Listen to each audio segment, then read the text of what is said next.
So the first question is, in your own words, what is it that you do? So I'm an entrepreneur, business person. I own TMH Solutions, which is an information technology consulting firm, and reseller software, enterprise software. So we resell for Oracle, Informatica, a lot of major software companies, and we have consultants that go in and actually implement the software. We have project managers and program managers that run multi-million-dollar projects, and mainly in public sector. And I've been in the business for about 25 years, and I've owned my own company about 9. Awesome. Okay, so you're a women business owner, so you fit right in. Mm-hmm. So, in your own words, why do you do what you do? What's your purpose, your drive?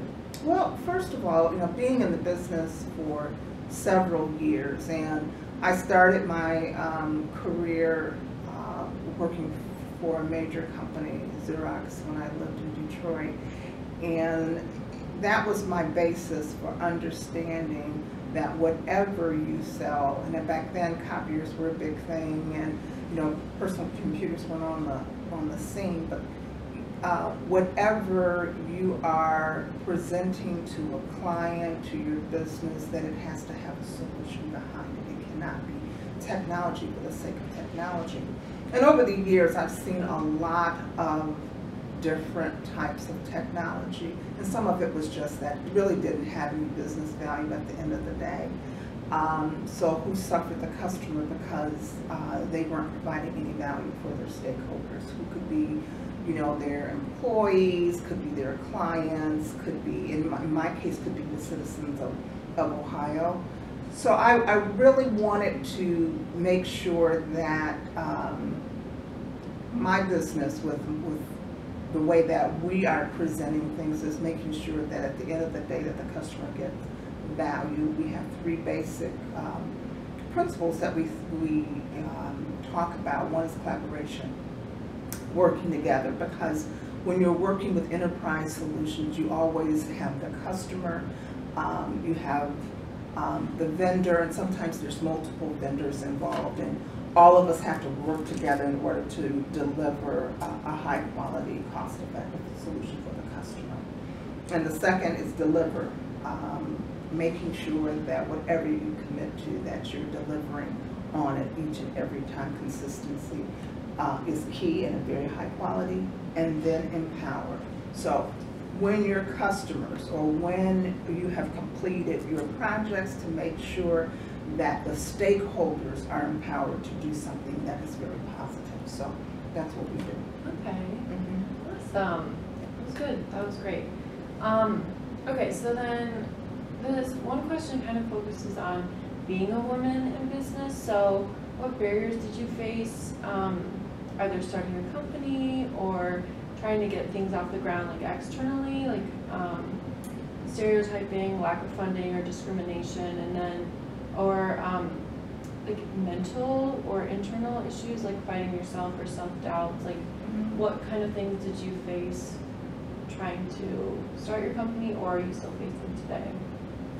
Well, I would say that I've always feared failing, not wanting to fail. But the more I worked and the more that I progressed, I realized failing is inevitable. It's like, which way do you fall? Do you fall backwards, or do you fall forward? Yeah. And I always want to make sure that I'm falling forward if I got to fall, so that I can learn and I can at least advance my position. When I started my business, and even today, there were not, and there are not, a lot of women, particularly women of color. And that wasn't unusual, because when I started my career in information technology years ago, there weren't a lot of women, and there definitely were not a lot of minorities. So consistently, and even though today there are more women and more minorities, people of color, it still stands true that how do you differentiate yourself other than being a woman and being a minority? It has to have some basis for value. And I spend a lot of my time with other women business owners, with other minority business owners, trying to figure that out. How do we get better? Unfortunately, in many cases, it's not that hard, because if you're good, and every customer, every business wants to hire the best. So if you're always striving to stay in that lane to make sure that you're being successful at whatever level you are, chances are you're going to be successful. So there's a lot of barriers for women and minorities, is getting the same, I guess, equal pay, or getting equal contracts. Oftentimes we find ourselves delivering at a higher level than some of the majors in the area, but somehow we're just, we're always falling short on what we're getting. So we strive harder at every contract or everything that we're doing to be just that much better. The good thing for us is sustainability for the long haul, because our customers know if we do a great job, they come back for more and more business. So that helps us to be sustainable, and it helps us to scale in the long term. Okay. Awesome, thank you. So, what advice would you give to other business owners who struggled with what you did in the past, or are struggling with today? I would say, as with the tenants of my company, collaborate. Work together. Work with, those who are bigger and smarter and know more than you. And I would also say, work with people who are just starting out, because you never know where that next creative idea is going to come. Failure is not final. And you have to continue when you're successful and that whole success, what does that really mean? Does that mean I have 1,000 people working for me? Does it mean that I can complete every project and that I'm profitable? I think whenever you reach that level of success, realize that you have to dream bigger, because the tendency for some businesses is to say, I've reached so many millions of dollars and I'm not going to go any further than that. But sometimes we forget there's more that you can do for people in regards to benefits. There's things that you can do better so that you're producing a better product. And there's business practices that you can be sharper and better on, so that you can make sure that your customers have the best service possible. Yeah, it's just like never getting complacent. Exactly. Good word. Complacent. Not being complacent. Yeah, so, and then our last broad question is, who inspires you? Oh, who inspires me? Mm-hmm. I feel very fortunate, because I wake up every day seeking for the next thing that's going to inspire me. You're inspiring me now, just being able to, to do this and really, hone in on your what it is that you're going to do next. I think about women of the past, who, I think that I had it hard, but a lot of women had it difficult. I think about, I look at our community. I see a lot of people in our community doing great and wonderful things, and regardless of the situation, a lot of people just get it done. And I think other entrepreneurs that I think women, and NAWBO has been a great organization for me, just being able to network with others. And I would say, I would recommend network, know your business. I would say know your financials, know who you're marketing to, and understand what success really means to you personally as a business owner. Okay, so like a lot of people in your community, just always being around them and inspiring you. I have lots of women in my family who are successful women in the community who gave me an opportunity when I didn't see an opportunity. There's a lot of people I'm just thinking throughout my career who have said, let's give her a try, or beating the odds and being the person that was given the opportunity and did well and was able to bring people along with me for the ride. So I just think that overall, people above me, people who work for me, inspire me every day. That's awesome. Okay, so that's it for the broad questions, and then you kind of touched on the NAWBO questions, but I'm just curious, how long have you been a member for? I want to say maybe 4 or 5 years. Okay. Maybe. Yeah, about 4 or 5 years. So you keep coming back. It's a good sign. So this might tie into the conference, but how has your membership helped in your journey as a business owner? Okay.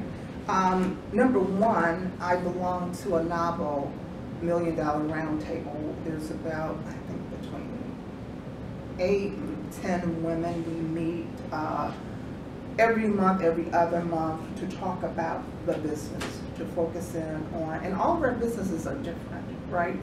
Yeah. But some of the things are the same. How do I get the best out of my people? How do I offer the best for my people? How do I build, this organization? How do I sell my organization when I'm getting ready to leave? So from that standpoint, my NAWBO Roundtable, my $1 Million Roundtable are wonderful women. And when I was a relatively new member, they sought me out to become a member. And I think of them as, yes, fellow business owners, but I also consider them friends. And being able to, some days, I remember one time just losing it because in the meeting, because something was going on in my life. As an entrepreneur, you bring every aspect of yourself into the business, and they were there for me, and they encouraged me, and it worked out. It was just a moment that I was having, and I feel good about that organization because they recognize me as a business owner, but also as a person. I also do business with other NAWBO members when I needed collateral, when I needed promotional materials. I went to some of my NAWBO friends or colleagues to help me out, to get counsel, to just get great counsel. I find that that has been very important. The other thing is in the luncheons. I remember about a year or so, but this was before Jen Husted was the lieutenant governor. I met him at NAWBO.